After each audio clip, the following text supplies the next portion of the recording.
You wake up before sunrise because something moved in the grass. For a few seconds, you do not know where you are. Your feet are bare, your pockets are empty. Somewhere beyond the tree line, an animal is already awake, already listening, and far better prepared for this place than you are. There is nothing in your hands, nothing nearby burns, nothing covers your skin except the body you were born with. Now put that body beside the animals that live without stores, roads, walls, and hospitals. A gray wolf can bite with roughly 400 pounds of force per square inch. A large crocodile can exceed 3,000. A leopard can drag a carcass into a tree and hunt after sunset with eyes built for low light. Even a house cat carries sharper equipment on each paw than you carry on both hands. So what animal remains when human objects disappear? The flattering answer says apex predator. The honest answer is smaller, slower, easier to injure, and deeply dependent on other people. Bare skin opens quickly. Human teeth do not have the length or cutting edge of a carnivore's canines.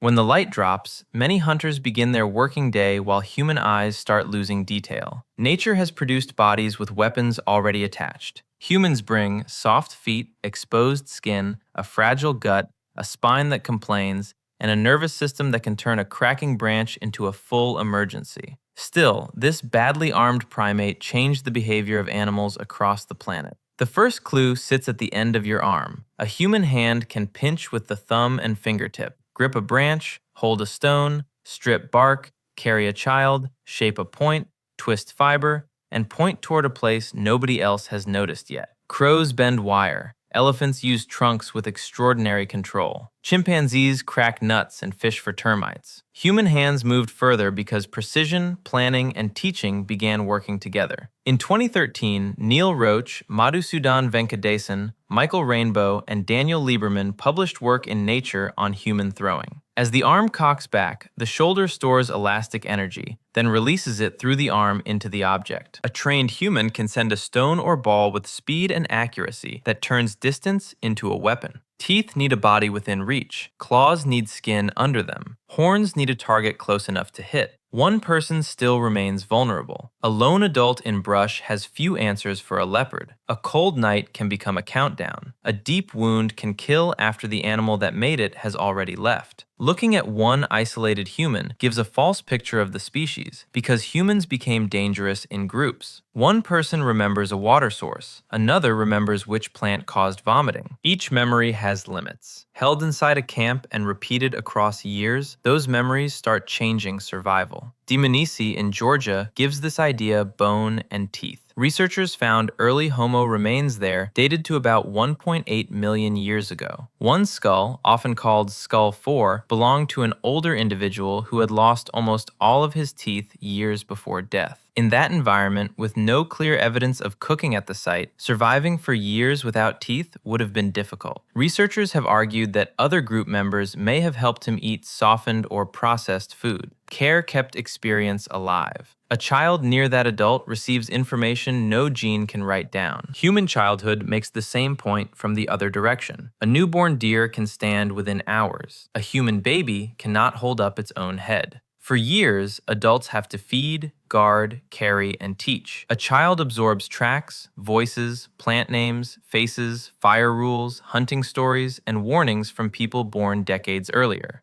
The animal under the tools already carries the habits that lead to tools. It watches mud, ash, snapped grass, tooth marks on bone, bird alarm calls, the smell of rain, the angle of a footprint, and the mood in another person's face. Fire shows what happens when attention finds the right pattern. Wonderwork Cave in South Africa contains burned bone and plant ash inside ancient sediments. In 2012, Francesco Berna and colleagues reported evidence for controlled fire there around 1 million years ago.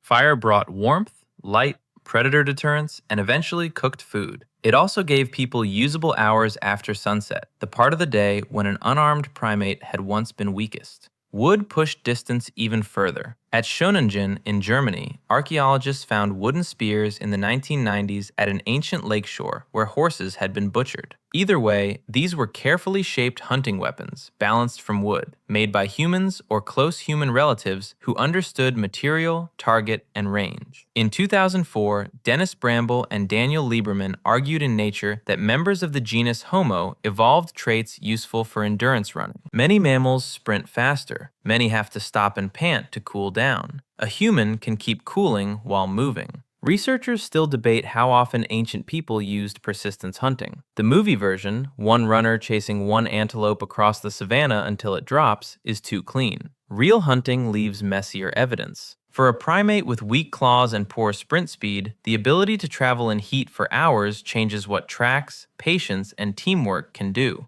A lion attacks with explosive power. A human group can return the next morning. A wolf follows scent. Humans follow footprints, broken grass, bird calls, and yesterday's story. Humans remember the place, warn children, and come back with a plan. At the exact moment you wake up empty-handed on that ground, you are far below the animals we like to imagine ourselves above. A barefoot adult in brush has vulnerable skin, weak natural weapons, poor darkness skills, and a dangerous dependence on water, shelter, and other people. Strip away objects and the crown falls off quickly. Give the same animal time and the scene starts changing. It picks up stones. It tests branches. It watches which fibers twist without breaking. It copies older hands. It teaches younger ones. A tool comes from an animal body built around attention, throwing, touch, endurance, memory, and social learning. The stripped-down human animal looks unimpressive at first glance. Precise hands, throwing shoulders, unusual heat endurance, helpless children, long memory, and a dependence on the group so deep that one person alone barely represents the species. Apex predators have bodies perfected for their lanes. A shark in water, an eagle in air, a leopard in trees and shadow.